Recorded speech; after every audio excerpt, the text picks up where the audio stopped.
Are you tired of falling short of your New Year's resolution to get in shape? Let 2008 be the year you get the body you've always dreamed of. Merit Athletic Clubs will guarantee you the results, or they'll give you your money back. Call 1-800-NEW-SHAPE and ask about the results. Guarantee at Merit. Visit some more. We've got some great guests out here on Radio Row, and you've probably made, how much you made $100 million, Chris Myers, haven't you? Chris Myers in the house. I've spent that over the years. I haven't made it yet. Well, I'm not 100% sure your mic's on, which generally in broadcasting would help if it were. I think, well, they've heard me before, so they quickly said, pot them down. We don't want to hear that. Adam will tell me back at the studio if you can hear the... I don't have a headset, but I'll listen through yours. Yeah, do that. He says not very well. Uh-oh, do you want me to project more? Yeah, there you go. Chris Myers in the house with us. Looking at the game, and I know everybody out here talking about this two sides of the story. You got the 19-0, perhaps 19-0 Patriots, and you've got this sort of magical, maybe not discussed too much, this magical run by the Giants, the 10 in a row on the road. I mean, either way, Sunday night, it's a heck of a story, one way or the other. I mean, the Giants story, I think a lot of people are just sloughing it off.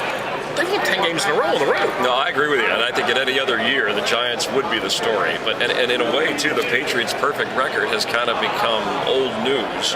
But to me, it's still inconceivable when you talk to players. With our Fox crew, we got to spend a little time with Bill Belichick after yesterday's practice, some of the players, and they are almost, it's like the pitcher working the perfect game. They don't want to talk about it, right? But they know that, hey, this one big one, this is it. We can do this. So I agree. I know some people want to see Green Bay or Dallas in here for the matchup purpose, but the run that the Giants have put on, and Eli Manning and their defense, and because they put on a good game the last time they met, I think it gives people hope that they might lose a game. This might be the game, and it's a good matchup. I think it'll be a very good game. I think they'll be more low scoring than the earlier meeting. What have you seen out of Eli? How he's handled the playoffs and now how he's handled so far the media obligations and everything going into the game? Well, I think he was at an advantage because last year, when they didn't continue in the playoffs, he was around Peyton and he kind of watched him and just kind of observed, and he even has Peyton's advised him on some things on the field to do, but also how to handle himself in here. And I think, I know Jeremy Shockey's a terrific talent, but having been around the Giants, not having him in the huddle or